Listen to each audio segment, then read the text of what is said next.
Coucou, au moment où je tourne cette vidéo, c'est le jour de mon anniversaire. Je ne sais pas quand cette vidéo sortira encore. Mais voilà, on va en profiter pour parler d'hypersensibilité, de sensations de décalage et de neuroatypie, mais de manière assez légère, en pâtissant. Ce n'est pas une vidéo cuisine, mais je trouve le concept hyper sympa de discuter d'un sujet ou de répondre à une FAQ en cuisinant ou en pâtissant. J'ai vu ça dans d'autres vidéos et j'adore le concept.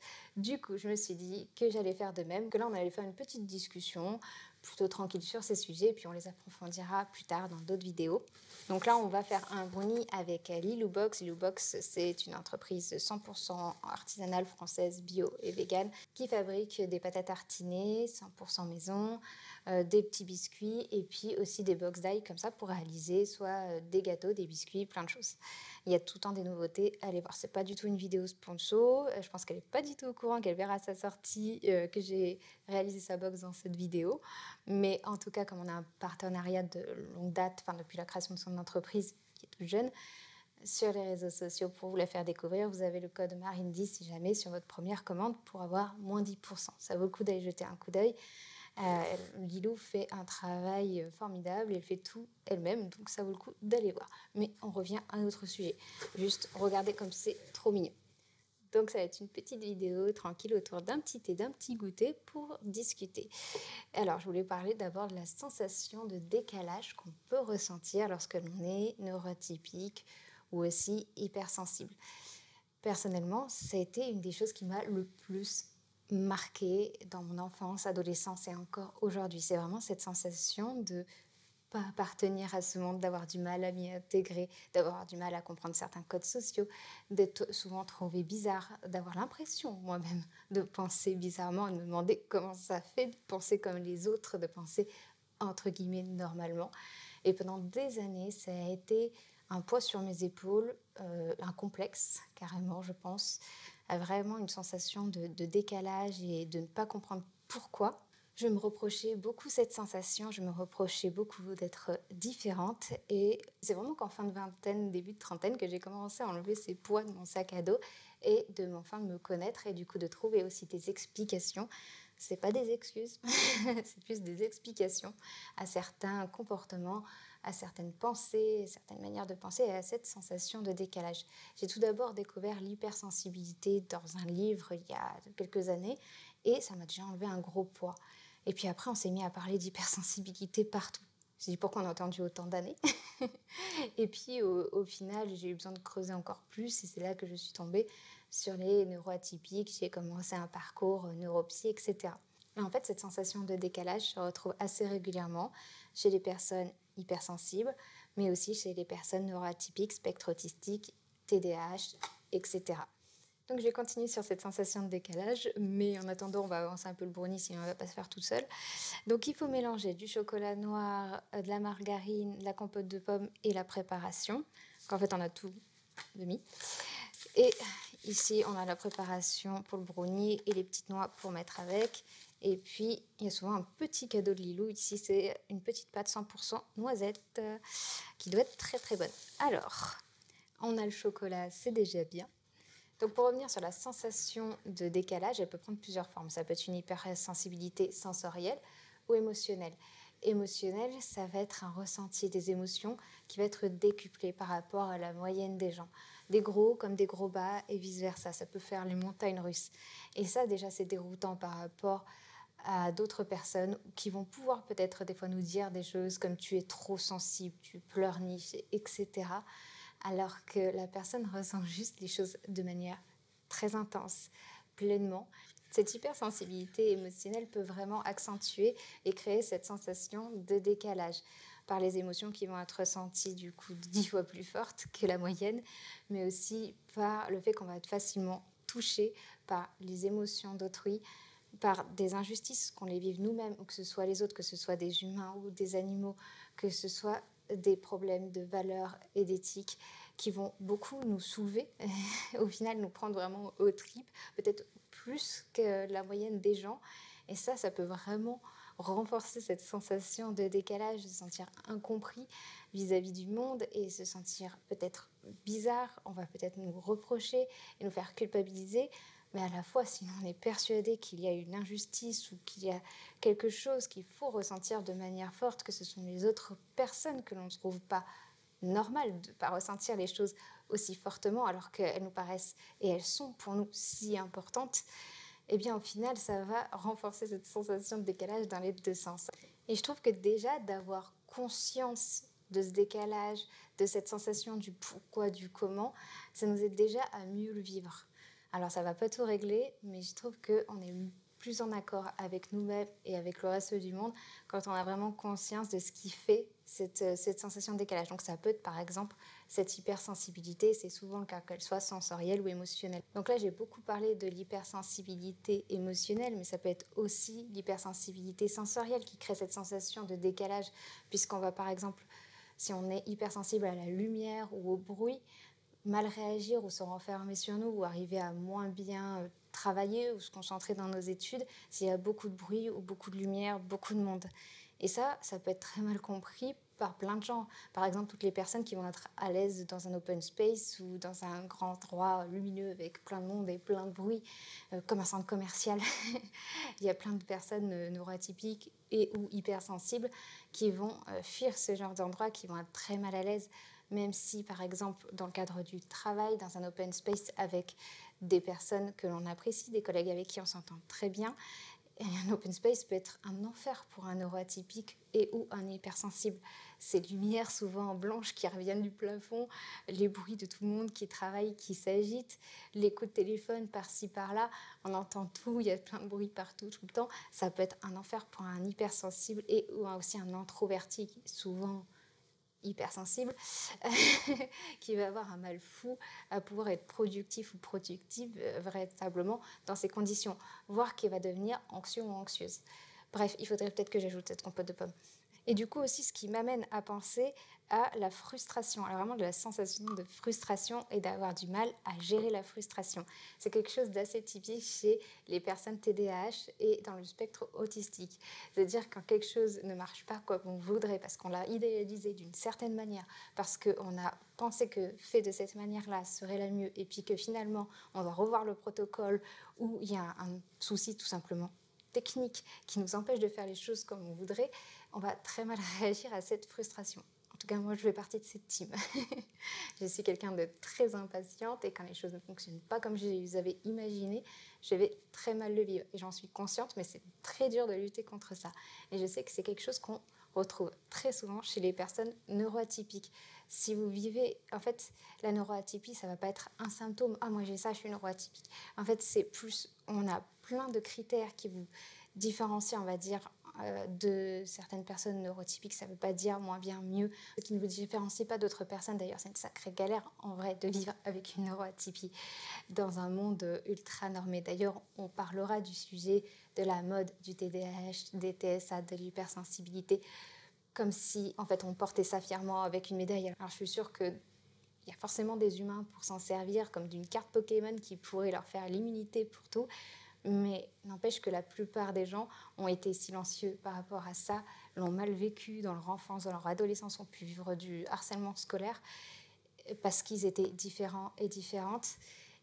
Et au final, maintenant, si on doit se reprendre le revers de la médaille alors qu'on en parle enfin et qu'on libère enfin le débat de c'est la mode, je trouve ça un petit peu pénible. Mais je pense que ça fera l'objet d'une vidéo complète parce que ça mérite des recherches. Du coup, je suis un petit peu partie dans tous les sens, TDAH ou pas, en tout cas c'est ma spécialité. On va essayer de se recentrer. Ce que je voulais dire tout à l'heure, c'est qu'au final, être neuroatypique, TDAH, hypersensible, c'est pas cocher une case en fait, c'est en avoir justement beaucoup qui vous différencie entre guillemets de la moyenne. Mais la moyenne, ça ne veut pas dire mieux ou moins bien. Ça veut juste dire qu'il y a cette sensation de décalage, ces ressentis qui peuvent être différents, ces incompréhensions de la part de notre entourage qui peuvent parfois s'expliquer par rapport à un développement neuronal, à une autre façon de ressentir, de penser, une gestion de la dopamine qui n'est pas la même, etc. Et ça va être plusieurs choses qui vont concourir à ça. Et quand on commence à amasser beaucoup de points, là, on peut vraiment se dire, eh ben, peut-être que je suis dans le spectre autistique, peut-être que je suis TDAH, peut-être que je suis ceci ou cela ou quelconque neuroatypie.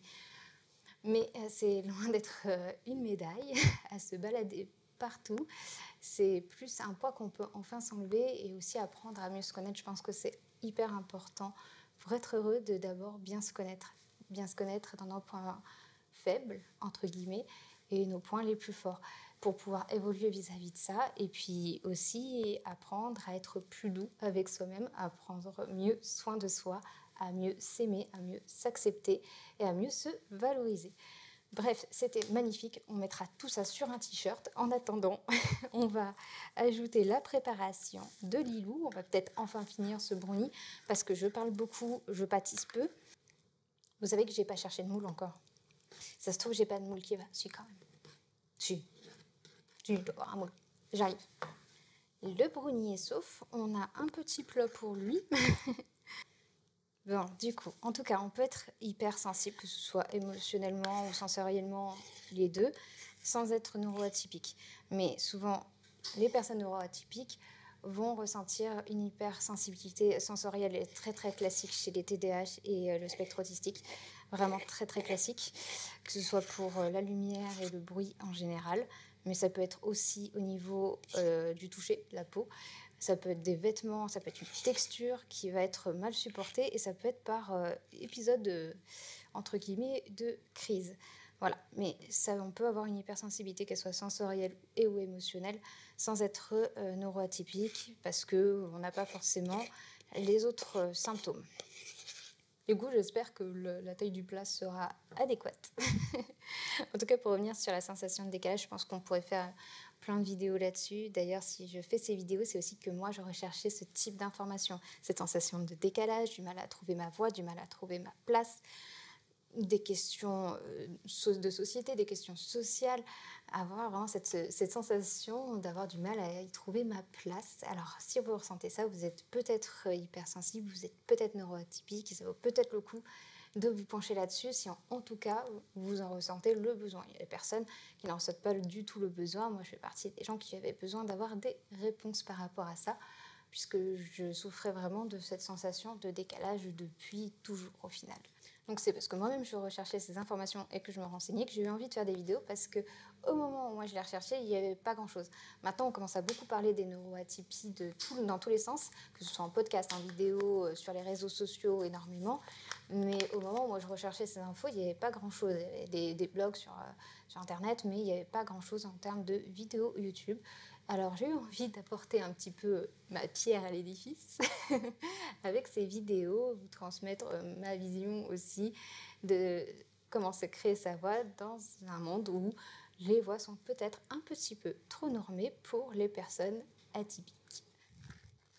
On fera des vidéos spécifiques sur le travail et les études chez les neuroatypiques, mais pour l'instant, je voulais déjà vous parler des multipassions. Donc on peut être multipassionné sans être neuroatypique, mais c'est quelque chose qu'on retrouve souvent chez les neuroatypiques et chez les personnes hypersensibles, et où vous avez compris. C'est-à-dire qu'on va se passionner pour un sujet, se mettre à fond dedans, ce qu'on peut appeler un hyperfocus.